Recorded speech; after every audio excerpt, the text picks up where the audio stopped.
Hi everyone, thanks for joining today's webinar. I'm Laurene Hamilton, co-founder and managing director at Seeto. So we're here today to talk about smart tech spending and to get the guidance from the CFO perspective. So I'm joined by two fabulous CFOs who I'll intro in a second. So in the lively world of startups, being agile is really key, and making wise tech investments is really important. So what we're going to explore today is three key areas when it comes to tech spend: software decision-making, hardware decisions. So that's including things like, do you purchase the laptop for the new hire versus do you lease it? And then finally, we're going to go into IT management, and that's focusing in on outsourcing your IT management versus building that IT team internally.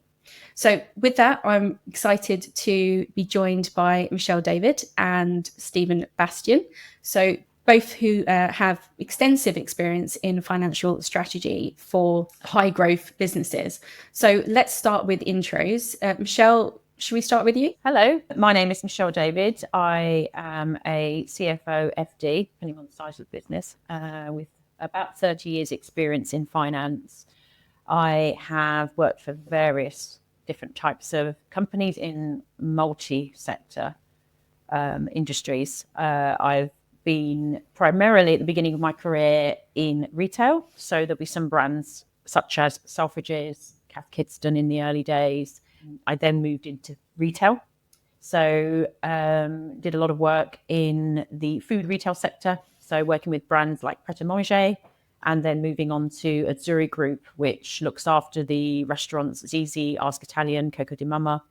And more latterly in my career, moving into the creative space. So have been in film, TV production, animation originals, and most recently in the sort of creative brand agency event management space.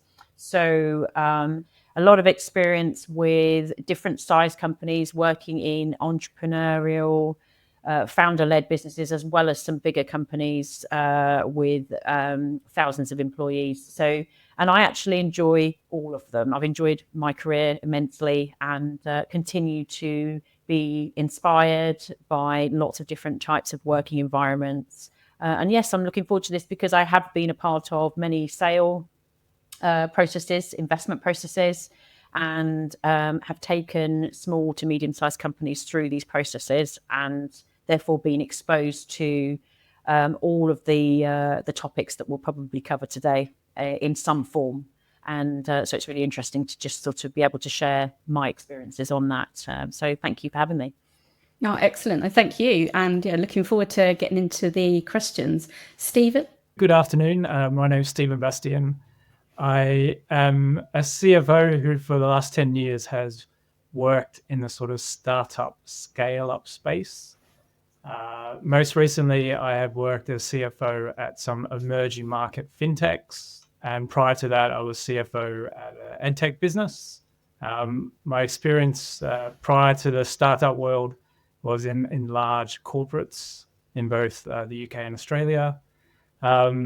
As Michelle mentioned, when I have a similar length of career of almost 30 years, not sure where it's gone, but you get a varied experience in terms of, I guess, capital allocation and spending money. And as a CFO, you get involved with a lot of decision making about where best to spend your available resources. So thank you for asking me to join, and I'm looking forward to sharing my experiences. No, excellent. Thank you both for joining. And so also as well, just if you didn't know, C2, what we do is we specialize in supporting startups and scale-ups with their workplace tech. So that's all the tech that employees within the business need access to. And also as well, we work a lot with CFOs, and they ask us a lot around how to optimize the spending when it comes to tech. So with your vast backgrounds, both of you, not just being in startups, but much larger organizations as well, I think this is excellent that we can get into this. So with that, we're going to start with honing in on the software side. So this is all around software investments. So the software being, I mean, in theory, it could be anything, but typically the workplace tech stuff is stuff that is adopted across the board, regardless of the role that you're in.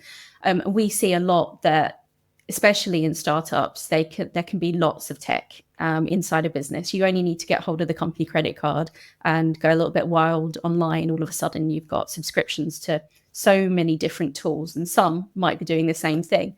So with that, how do you measure if a tool inside your business is actually worth the investment that somebody inside the business is saying it is? I think it really varies. One of the things I do when I sort of get into a new place is scoping exercise. It's so important because it varies from business to business. So it depends on available funds. It depends on what people are comfortable using. There's a lot of what would I say, quantitative and qualitative factors around perceived value of what people are getting, what people are comfortable using, and also sometimes connections. So you might get in a sort of small business a CEO that knows somebody that they trust, they've used before, they've brought back to where they are, and they've been recommended that this is the exact solution that they need for them. And in terms of what I do when I go into a business, after time, because you have to build that sort of trust, you have to investigate, look at what is being used and assess what the business needs are. And as part of our role in terms of producing a budget and a forecast and a 3-year plan, for example, you have to know where you're going to get to. So if you have an idea of where you're going and what the end point is going to be, you can kind of start to assess whether what we've got in situ is fit for purpose or not. And then you can start to build a case for why this particular piece of software is not fit for purpose. And that could be down to the scale that you're wanting to get to, and it's not a scalable piece of software, or it could be it's just been implemented poorly. So it's just not doing the right things. It's got the capacity to do that. And when you first scoped it out, it was fit for the time, but now it's, needs have evolved and it actually can do better. And some of it as well is about investigating the bits of software that you have and looking at the updates and making sure that you're keeping up to speed with those updates, because I think a lot of the time IT is a back burner for a lot of people. It's a cost to a CEO, a small company, and generally CEOs it's a necessary evil, a bit like finance really. And but it's a very, very important one, and until something falls over, sometimes it's very difficult for them to sit back and go, okay, well, that's really important that we assess that. And with that scoping exercise that you do, does that then become a bit more of a regular review of your software and licensing within the business? From my background, it's not regular enough. It's nowhere near regular enough. But the problem that you have is when you're in that small business and their focus is on driving sales, operations, profit, it really is down to the finance director or the IT director to bring it to the attention of that CEO and try and convince them, build a case as to why it's, not necessarily what it should be. And then once you've put that investment in place, yes, it's kind of our job to revisit that. But sometimes it does become a bit, it is quite difficult to keep reviewing it. And I don't think it's done nearly enough. I've been in situations where a whole new system has been implemented and then it's just been left, and actually no one really wants to talk about it. It's like, it works, it's not broken, we don't have people complaining, and actually I'm not going to spend any more money on it because I've already made that investment. So it is down to us, I have to say. Or if you're lucky enough to have an IT director, then they can help you with that journey and with that conversation. My experience in sort of the startup scale-up world is that everyone wants to use systems to help, which I think is a great mentality to have in a business. Unfortunately, currently at the moment with software as a service tools, people can sign up to them and adopt them very quickly, and there's not a long time to implement something. The problem I've experienced, and I think Michelle brings up a good point about how often you review is, and while there is a financial aspect, I also think there's a usage aspect. First, you could say sign up for a HR tool, and I think depending on the size of business, HR tool is very important. But out of that whole thing you're paying for, what is actually being utilized and who is actually going on to utilize it? Because what you'll find is that after initial implementation of a system, there's like a peak, a sort of peak or increased usage, and everyone's got this new shiny tool. And then over time, it deteriorates. And therefore, I like to have reviews, like initially 3 months to look back and say, okay, who is using this? And I think the other aspect, which is also non-financial, is how does it help with the workflow of the business? Because like some tools can be quite distracting to people. They feel they have to work on it or add to it, and therefore you have to look at what are you trying to achieve in the current quarter or in the next quarter.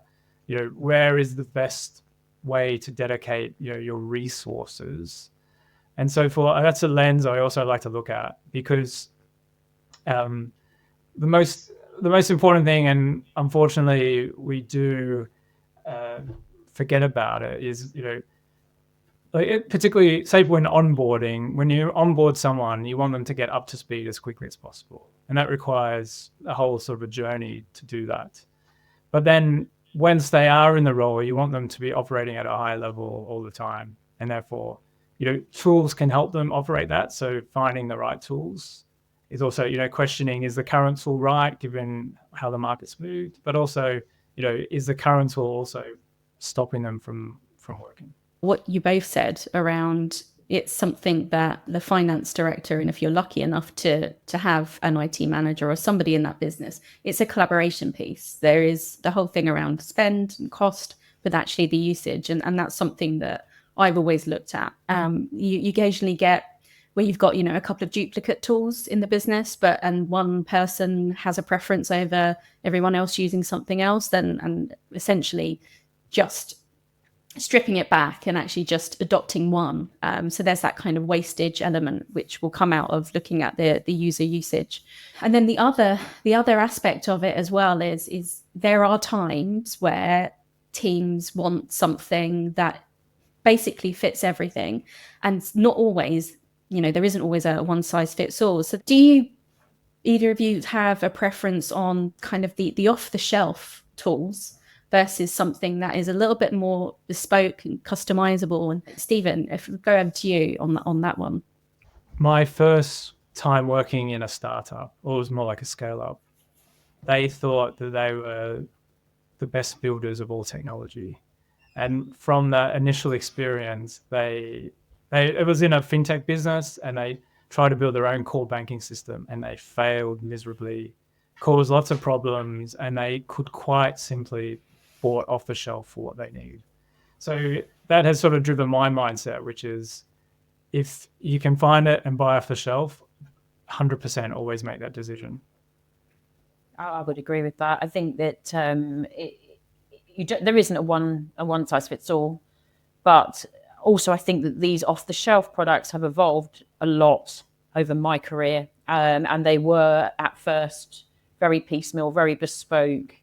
But I think these companies have realized now that if they don't expand their product offering, then they're losing a massive market share. And I think they've really started to nail that in a really good way. So an example for me is that I had to do that kind of exercise for a previous business recently. And when I mentioned something like Oracle to them as a finance package, they were like, oh, well, that's a massive piece of software. That's so huge companies. And actually, no, you've got, different versions of that now. You've got Oracle NetSuite, which is an offshoot, which is, it's built for that sort of medium enterprise. Same with Sage and all of these other packages now that have changed the way they actually approach the market. They've realized that their fees are too high for these smaller companies. It's all about value for money, whether that be actual or perceived, and and changing their product offering accordingly. So essentially, buy it instead of build it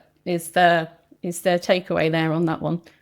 Yeah, and just to add to what Michelle said, I would say like with the accounting systems like Xero and QuickBooks and Sage, they have loads of marketplaces where you can add on tools, and so that makes you can generally find a solution to a problem you're facing. So off the shelf certainly is probably more scalable as your business grows. And yeah, so if you try to build yourself, unless you're in that sector, that's where your underlying product is. It's just taking the eye off what you're trying to do. It typically uses engineers' time when it could be better focused on your underlying product or service. Yeah, unnecessary complication introduced to business that, not needed. So we talked a lot about software, and then with software comes hardware. And so when I say hardware, what I really mean is pretty much the laptop that you will use to do your work on a daily basis. And this one comes up a lot as well with the customers that we work with. And normally the question is around purchasing versus leasing. And especially if you're scaling, and you've got, the next year you've got 15 hires, that's a lot of money to spend on the latest Mac or Windows machine that you've got. So the question is, what financial and operational factors influence whether or not you buy or you lease? And Michelle, I'm going to come to you because you look like you've got the answer already. Well, no, I at the end of the day, it's I'm sure Stephen will agree. It really depends on where companies are in their life cycle and cash. It boils down to cash and appetite for debt. It always does.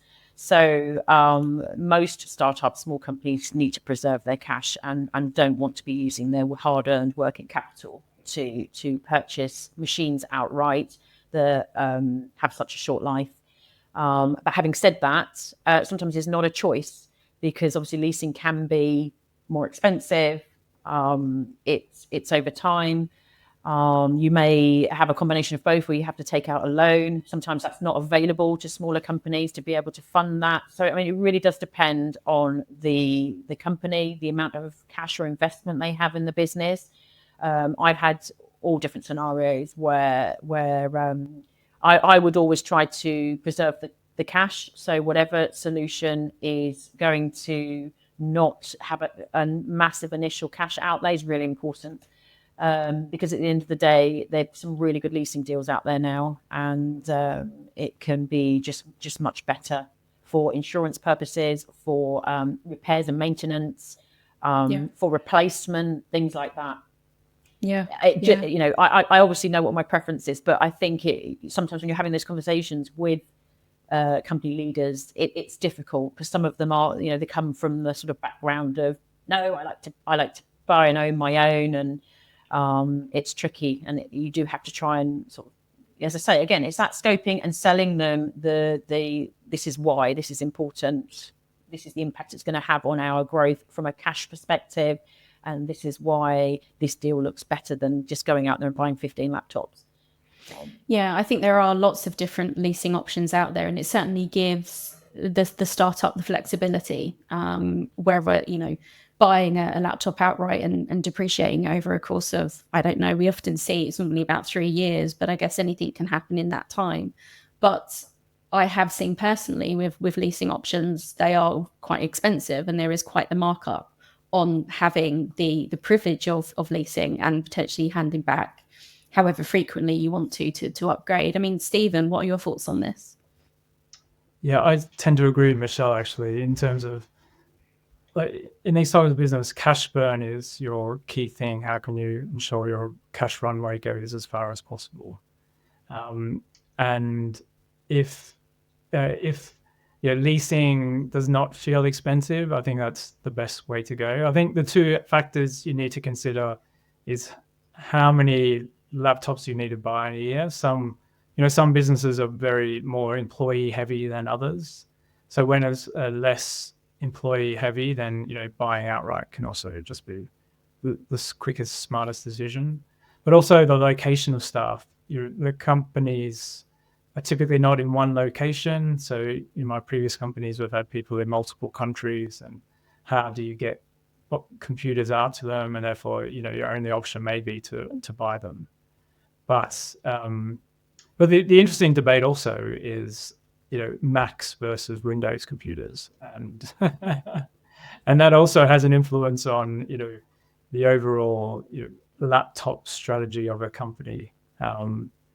But my overarching view is that leasing is better when you want to preserve your cash runway. And also as well, I mean, I think with SLAs, it's really important to you do your due diligence, you make sure that it's reputable. And we know at the moment, I mean, I was in the creative space, and we were obviously COVID happened, and we had to ensure supply chain issues and things like that. It was quite tech heavy.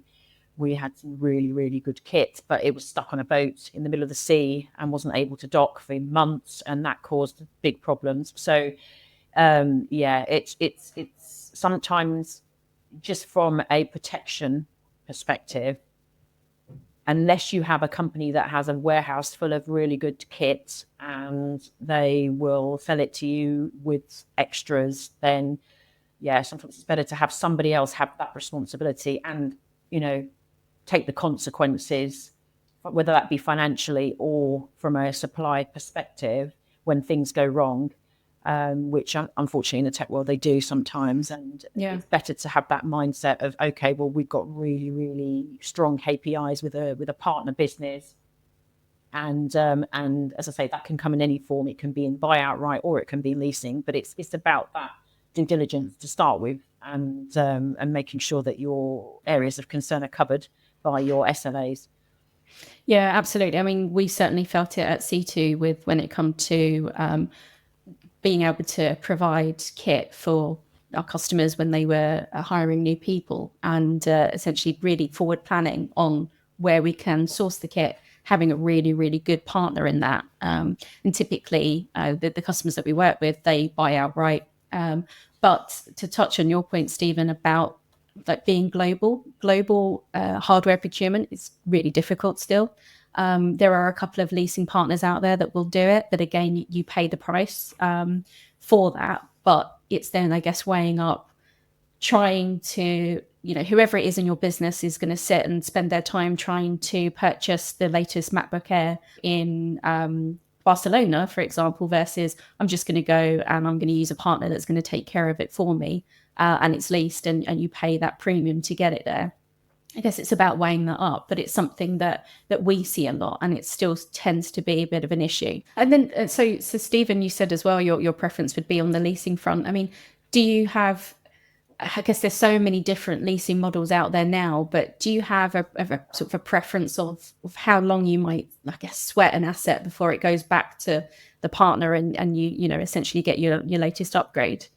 Yeah, that is a good question. Because at a previous company, we sort of sweated them until they just broke down. But okay. I would say that, the current computers are like so resilient. And, I've transitioned to Apple, and I think Apple Macs can last for a long, long time. And so I think, what I was thinking when Michelle was speaking was, I think you have to look at it from a holistic perspective, like quite early on, is like, okay, what is your business? Are you in the office or are you all remotely? Okay, what do we want to provide for an employee to work at their optimum? Because what you want to try and avoid is like these questions later down the line is like, oh, someone needs a screen at home, and then someone said, oh, I heard other person's got a screen at home, why don't we all buy a screen at home? So I think you have to sort of look at a holistic, like what do we decide now that we want to have in terms of the setup for our employees? And I think that helps then drive the decision, like, okay, if you reach out to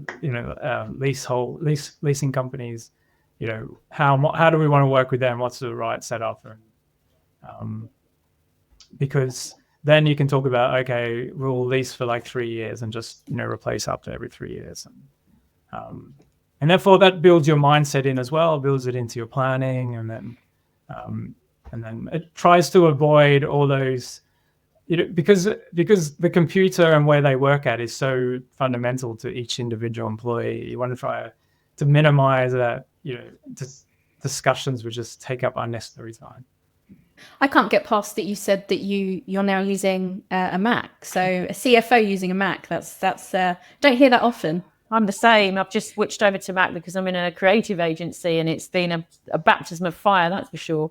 Because with the customers that we work with, they tend to be adopting, tends to be Mac across the board, and then you have the finance team, and they're the only people using Windows devices. So when it comes to like the security and the management of them, there's just the tiny little pocket of people that are using that, and then everyone else. So it's interesting that you both are using Mac OS, being in finance. I think Microsoft have invested a lot in terms of their Mac apps, and I honestly think for most finance people, it's absolutely satisfactory. It's only those who are building complex financial models where they may need to have a Windows type computer.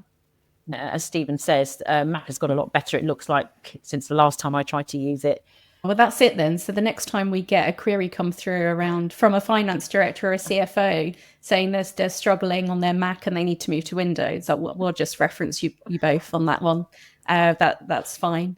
So we've covered software, we've covered hardware. So this is the last section now. So this is around managing it all. So managing your IT inside of a business. Now, obviously, with both your varying backgrounds in larger businesses and also the startup, I'd imagine you're going to have different views on this, which is really good. But what's your thought process on when deciding to outsource IT versus actually we're going to bring somebody in? So bearing in mind that it's a startup, bringing somebody in to manage it for you. And particularly sort of focusing on the financial and operational side of things and the flexibility that one versus the other might give you, and obviously depending on the size that you're at.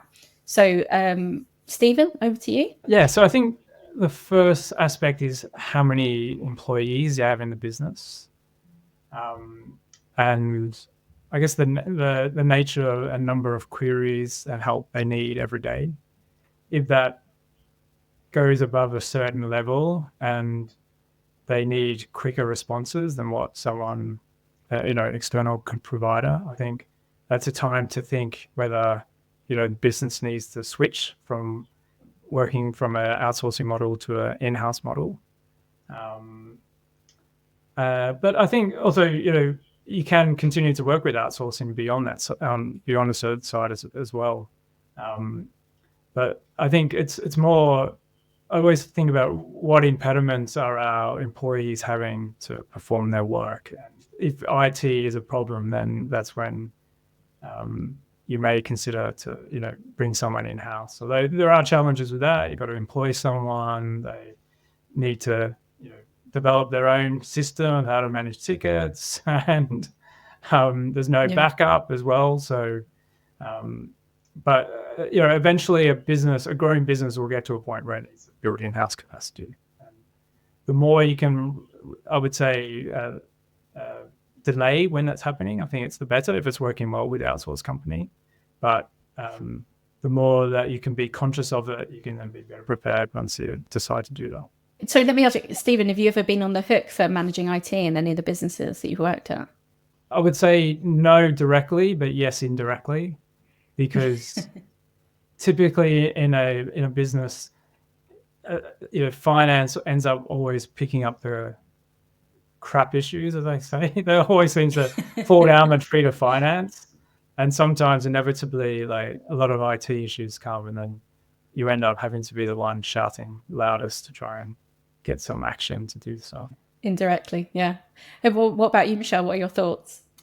As Stephen said, there always is a point where I think you switch from one to the other. Having said that, for the small to medium-sized space, it's a bit like in finance, trying to take a payroll in-house. It's always better outsourced because of the complexities around it, the issues you do not want to deal with, which is taxes and pensions and the queries of why is my tax changed from your employees. It's like, I don't want to deal with that. So every time I've managed an in-house payroll team, it's almost been the opposite. It's like, oh, this is, we don't need this for this size of company, let's just outsource it. And it's always been cheaper and more efficient. And similarly for an IT department, I think when you're in a small, medium space, that you definitely need to have constant dialogue with that outsourced IT department effectively, and make sure that your scoping is in place to know when it isn't going to be appropriate anymore. But be in constant dialogue with that outsourced company to see whether they are scaling as well, because maybe they can grow with you as a partner. And it's difficult, because from my perspective, the businesses where in fintech, I can see from Stephen it'd be slightly different, but in retail and the creative space, where tech is actually not front and center of mind until it's a mission critical thing, or we can't, something stops working. Like you're trying to put a film out, you've got a deadline, and all of a sudden your rigging department can't compress the files enough, your rendering has slowed down, you have to burst to the cloud, and it's costing a load of money. That's when you start to make those kind of decisions about your investment in IT, whether that's in-house or whether it's not. There's all kinds of reasons, and I think that there is a sweet spot for all companies between the in-house and outsourced.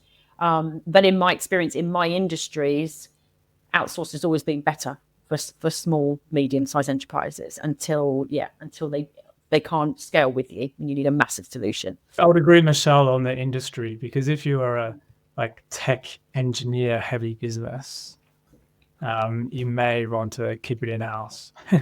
Exactly. And so underlying comes down to your product and service and what I think that definitely the size as well. I think as you get to, you're starting to get into, in around sort of circa 200 employees, naturally you might find that complexity in your IT starts to be introduced. But until then, unless you're a business that can scale with that business, and, depending on what your model is, obviously, I think, outsourced does work for, I think, the majority of the types of organizations that are out there, because of the fact that you've not just got somebody that's being an IT manager or a tech support engineer that's very much on their own, for that 50-person business that's there to do everything. You don't necessarily have that backup. I do think it's also, in this day and age, now, definitely for smaller companies now, there is a bit more of a focus on actually being scared around compliance and GDPR and protection and IT security and risk. Sometimes for a small to medium-sized company, better, as I say, to be protected from an SLA perspective, outsource to somebody else, because I've been in a company where we had to we brought in a ISO expert, and of course that's a massive cost as well, because they are now in demand, costing a lot of money, rightly. They've got specific set skills, and put a massive burden on the payroll, which was kind of a little bit sort of unexpected in terms of cost. So sometimes you're right, it depends on the size of the company and where they're at in their life cycle, I think. Finally, just on that then, what would you say are the red flags to suggest that, say, outsourcing, you have outsourced and it's not quite working anymore? Michelle? So, I think you've got massive internal barometers. And as Stephen said before, you will see an increase in downtime for something. You will see your staff complaining about stuff.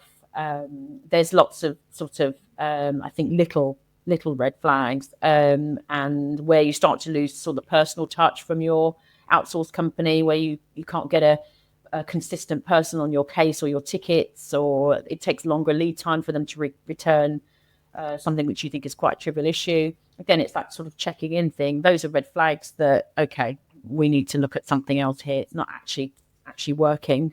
So, and that generally is a lack of comms, or, as I say, you become less important as the outsourced company grows, and they have lots more on their mind. And it's a balance. That's why that communication is really important. But it's definitely you can tell the internal barometer. You'll get a grumble. We'll get a tap on the shoulder from the CEO going, "Oh, I've heard there's lots of issues." There might not be lots of issues, but they're telling us there's lots of issues. I wonder, how much are they costing us, by the way? And then that leads to the conversations generally. I don't know about you, Stephen. Yeah, because the tools that your employees use, they'll be so quick to complain about them, right? I can't get in access to X, or my computer just keeps on dropping down. Like, they'll complain straight away and really complain hard. But the other thing also is like, how smoothly onboarding and offboarding is going. Because if that is being a problem, then that's sort of a possible red flag that the business may have got too big or to work with the outsourcing. But I think it's as Michelle mentioned, I think as a CFO, you have to always constantly look at the structure of the business, particularly on 3-year horizon. Like, if the business is going to look like X in 6 months or 12 months or 18 months, how do we support the business? And therefore, hopefully you're not waiting to get to the red flags to do something. Hopefully you have initiated something in advance of that. We are coming up on time, actually. So I've got a couple of final questions. So just from hearing from you both, it sounds like you are both quite heavily involved in when it comes to the tech making decisions in the business. Do you see the CFO role in managing the tech spend evolving over time, or do you see it being pretty much still where it is today? As you mentioned, the whole topic of AI, I think the CFO is going to get more actively involved. Although I look at AI through a different prism, which is AI spend is not necessarily tech spend. AI spend could possibly be employee spend. And therefore, if I step back, one of the key roles of a CFO is to work out allocation of resources. And therefore, AI is a big, kind of a big impact on that, particularly as whether you can replace, and I hate to say it, employee cost with AI cost. But the other element also, I think, sort of on top of your base tech spend, like your computer, is also what tools can you develop in-house, like AI tools to help with processes. I think the CFO and the role of CFO is also expanded so much more beyond finance, and therefore you're sort of a master of a number of trades. I think AI naturally comes into your remit. Yeah, I would agree with that. I think that I see it as next 3 to 5 years. Not so different. I just still don't think AI or anything like that is responsible for the overarching strategy from a finance director's perspective or a CFO's perspective. But I do see us having to embrace more and more, as Stephen says, the effects of it, and it unfortunately will replace my business planning data analyzer, because we have tools already like data rails, things like that can actually overlay 5 different systems, pull information you need, create dashboards that are emailed automatically in the morning into the CEO's inbox. And we already have that stuff now, which is already replacing jobs. But I do see the role of the CFO evolving into having more accountability for, as Stephen says, lots of our remit will be wider and far more strategic in the 3 to 5 years. Who knows after 5 years? But in the next, everything's moving so quickly. I think in the next 3 to 5 years, it's about making sure we're abreast of that technology and keeping up to speed with it and presenting options and alternatives within the tech that can speed things up whilst not doing ourselves out of a job. It's inevitable, and if we don't keep up with it, we're just going to get left behind. And yes, our job is so heavily involved in analysis and data that drives business decisions. Inevitably, that part of the role will probably reduce, and will be more in an advisory role, and embrace the technology to help us underneath that. But definitely, I think we've become more accountable for more things within this space. The other, benefit of being in the CFO seat is that you get a very good helicopter view of all activity within a company, and therefore, there are going to be some companies who are either pushed by investors or just culturally want to adopt AI quickly. Others will be a lot slower. But I think what you can see from a helicopter view is who is working on things, and the last thing you want is that everybody to work on an AI project within their own particular department, and therefore you naturally will say, okay, let's pull back. Do we really need A over B, or is it better for us to let D do their stuff first? I think the trick is we're going to have to do more and more research, and whereas back in the day you'd read the Financial Times and make sure you were on board on making sure you get your sort of daily sound bites from the Bank of England and all the rest of it. It's going to be more definitely from our side of being ready for those conversations at a senior leadership meeting on I've heard about this piece of tech that can do this, and have you, and you don't want to be on a back burner for that. So I do find myself now doing a lot more research and making sure that I'm trying to keep up to speed with all of those products that are emerging, and that will be the next big thing that we need to have this in tech, and you're okay, well, whoa, let's just do a bit of a analysis on this, whether we really need it or whether it is the next thing, the next fad. Yeah, I mean, it's our job to stay up to date, certainly from a partner perspective. So, and helping with that and giving that right advice for essentially everything that's coming now, everything that's new.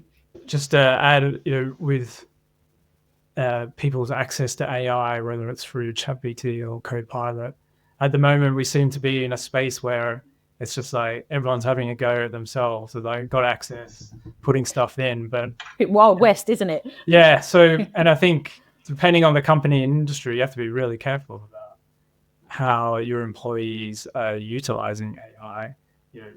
And therefore, I don't think, like, some companies are just not letting employees use it, like on work equipment. Obviously, they could use it on personal equipment, but I think it's still like an excitement moment at the moment. Say, look what I can do. But companies need to really think long and hard about how they adopt it, and also explain to employees how to use it more either legally or efficiently. And I think that's going to go for quite a while, I would say.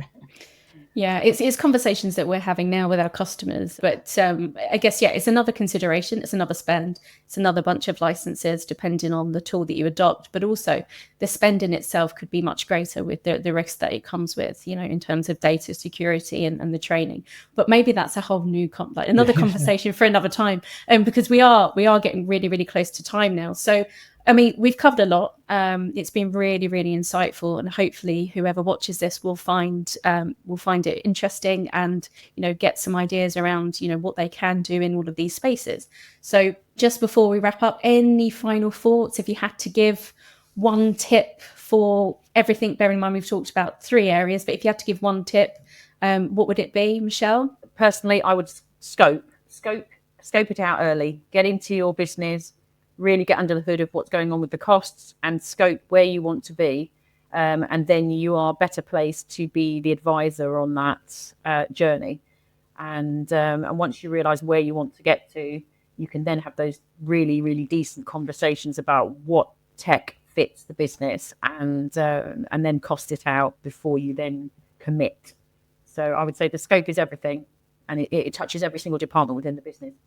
Yeah, excellent. Stephen? I'll give you 2 words, like healthy skepticism. And I would say that in the sense that, when someone comes with something new, for example, software, the expectations of what impact it will have on the business is a lot higher than actually what happens. And therefore, as Michelle talked about scoping, I think, reviewing after a certain period once you adopt something, and is it really making the change that you expect? Hopefully it is. If it isn't, then maybe you need to rethink. But healthy skepticism. Oh, excellent. Well, listen, thank you both so much for joining. And we will put some of your tips to the test, and I'll certainly be taking them back to my customers and hopefully working with their CFOs and their finance directors on optimizing tech a bit more in their business. So thank you. Great. Thank you. You're welcome. Thank you.